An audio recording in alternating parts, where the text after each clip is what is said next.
사랑하는 성도 여러분, 하나님의 평강이 가득 넘치시길 바랍니다. 오늘 우리가 함께 될 말씀은 민수기 20장 9절로 11절에 있는 말씀입니다. 모세는 주님께서 그에게 명령하신 대로 주님 앞에서 지팡이를 잡았다. 모세와 아론은 총회를 바위 앞에 불러 모았다.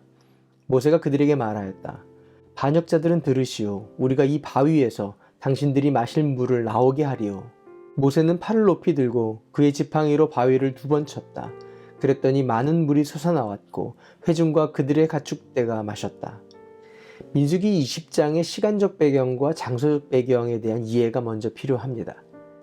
20장 1절은 이렇게 기록합니다. 첫째 달에 이스라엘 자손 온 회중이 신광야에 이르렀다. 백성은 가데스에 머물렀다. 미리암이 거기서 죽었다. 첫째 달이라고 표현하는 것은 이제 40년이 지나고 첫째 달이 되었다는 것입니다.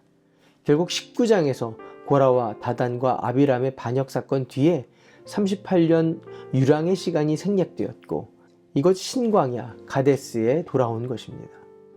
우리가 알다시피 가데스 바네아는 12명의 정탐꾼이 가나안 땅을 정탐하러 모였던 곳입니다. 결국 이스라엘 백성은 38년을 돌아가게 된 것이고 다시 이곳에 오게 된 것입니다. 그런데 출애굽한 1세대가 거의 다 죽고 2세대가 가데스 그 자리에 다시 서게 되었습니다. 그리고 그 자리에서 2세대도 역시 물이 없다라고 이 백성이 다시 모세와 아론에게 원망과 비방을 하는 것입니다. 어찌하여 우리를 이곳으로 데리고 와서 죽게 하느냐.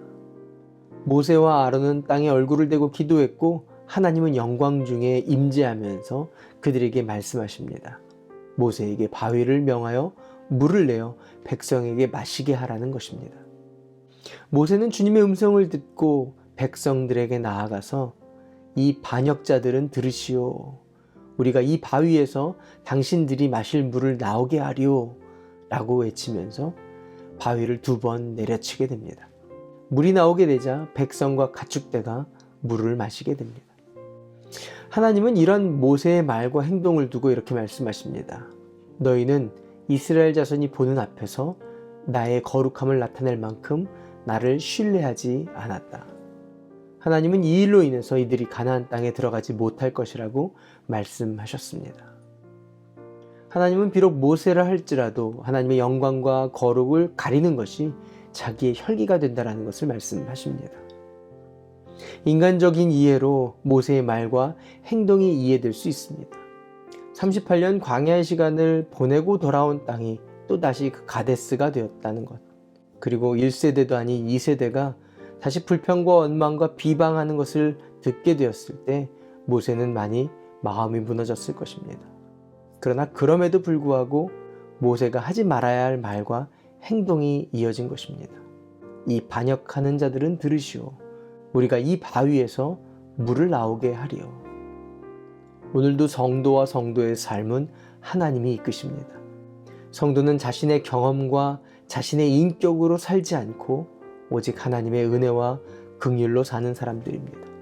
그렇게 될 때 하나님의 거룩과 영광이 드러나게 되는 줄 믿습니다.